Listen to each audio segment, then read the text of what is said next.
Assim como estipulado por vários especialistas, o metaverso promete ser o futuro da internet e o Facebook já fez desse universo a sua maior prioridade. Diante dessa corrida tecnológica, quem sairá como grande vencedor?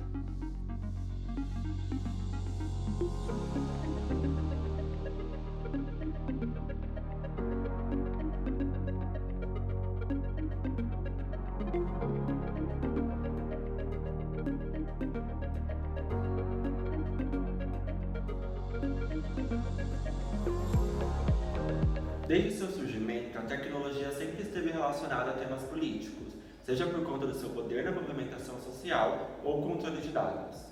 Em 2018, por exemplo, a empresa de marketing Cambridge Analytica se envolveu em uma polêmica mundial ao manipular dados e algoritmos durante as eleições presidenciais norte-americanas.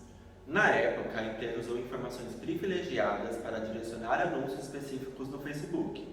Sendo assim, se uma pessoa fizesse um teste de personalidade na plataforma, um partido político seria capaz de decidir, com base nos resultados dela, se ela poderia se tornar uma possível eleitora de um partido ou não.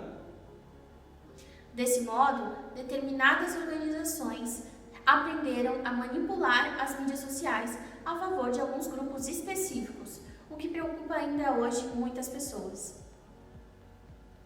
Nesses últimos dias, eu sempre continuo seguindo mídias mais alternativas, e quando eu leio uma notícia na grande mídia, várias vezes eu volto para o Twitter ou eu volto para o Instagram para ver o que essas mídias alternativas estão comentando sobre o mesmo fato.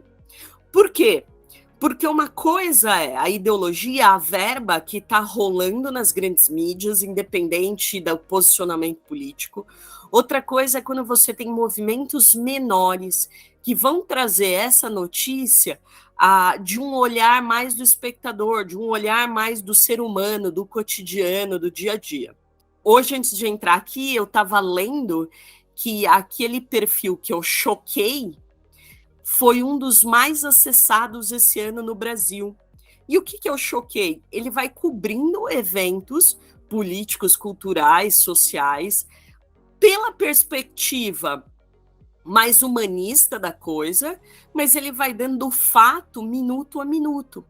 E o que hoje o espectador, ou nós, os consumidores, né, que na verdade nós consumimos, mas nós também produzimos ao mesmo tempo, o que a gente espera? Uma velocidade muito grande da informação e uma informação que a gente possa minimamente acreditar, refletir sobre ela e criar opiniões sobre o universo que a gente vive. Além dos fatores de manipulação de conteúdo, a funcionalidade dos algoritmos podem ser um outro fator problemático dentro da comunicação contemporânea. Segundo a ativista Cat O'Neill no documentário Coded By do Netflix, as tecnologias, apesar de serem consideradas neutras, podem reproduzir comportamentos preconceituosos daqueles que as programam.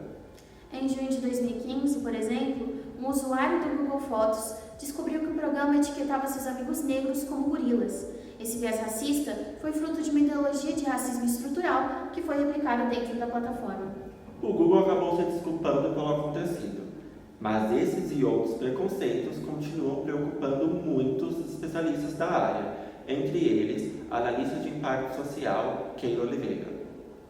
Sim, eu até fiz um estudo falando um pouco sobre isso no ano de 2021, 2020, se eu não me engano, e basicamente, assim, a conclusão que a gente chega, né, e outras pessoas, não sou eu, mas é que esse racismo no reconhecimento facial, nas pesquisas que a gente faz, no Google, no Twitter, que faz o recorte lá de forma racista, basicamente é porque não existem pessoas brancas, pessoas pretas ou negras fazendo parte dessa criação desses produtos, dessas tecnologias, assim. Então, aí entra mais uma vez a inclusão e a diversidade das contratações de empresas.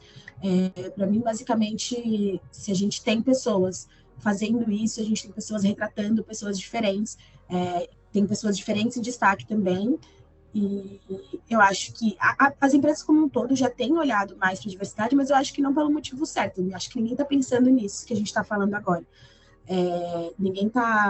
A maioria não está pensando assim, cara, eu preciso de uma pessoa preta, eu preciso de uma pessoa amarela na minha equipe, porque ela pode trazer aspectos para o meu produto, para a minha tecnologia, que uma pessoa branca não vai ter. Eu acho que ela pensa, a gente precisa, porque a gente tem que ter pessoas no quadro de funcionários, a gente precisa ser uma pessoa diversa, sabe? Uma empresa diversa. Então, acho que está no caminho, acho que isso com certeza vai fazer muita diferença, e espero que a gente consiga, né, alcançar algo legal. Assim como vimos ao longo da série, o mundo digital possui prós e contras quando está se relacionado com o meio comunicacional. Entre as evoluções que aconteceram nas comunicações, a perda do contato físico nas relações e o aumento das preocupações com os dados, o metaverso está sendo construído pela mão das grandes organizações. Entretanto, cada vez mais ele aparenta ser limitado a um certo público e sistema social. Segundo o portal Tecmundo, os terrenos mais baratos na Decentraland custam a partir de $3.000, o que simboliza cerca de R$ 15.000. No ano passado, um terreno chegou a ser vendido por pouco mais de 13 milhões de reais, um valor que representa uma realidade muito fora do normal.